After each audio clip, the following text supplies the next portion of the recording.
جسے خدا ذلیل کرنا چاہتا ہے وہ دولت کی تلاش میں لگ جاتا ہے۔ جس نے دنیا کو پہچان لیا اس نے دنیا کو دشمن سمجھا۔ آدمی بیچارہ ایسے مکان اور سرائے پر راضی ہوا ہے جس کے حلال کا حساب دنیا ہوگا اور جس کے حرام کا حساب سہنا ہوگا۔ صحبت سلطان سے اجتناب کرو۔ جس نے زبان پر قابو پا لیا اس کا دل بولنے لگا اور اس کی زبان میں اثر آ گیا۔ جس نے تنہائی اختیار کر لی اسے سلامتی، اور جس نے خواہش نفس کو ٹھکرا دیا اسے آزادی نصیب ہوئی۔ غم سے روح میں توانائی آتی ہے۔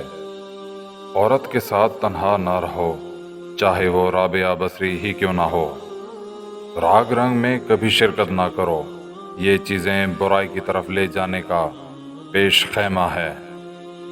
نفس سے بڑھ کر دنیا میں منہ زور اور بدلگام کوئی جانور نہیں ہے۔ جو توقع تم دوسروں سے رکھتے ہو پہلے خود اس کی تکمیل کرو۔ دنیا کا عذاب یہ ہے کہ تمہارا دل مردہ ہو جائے۔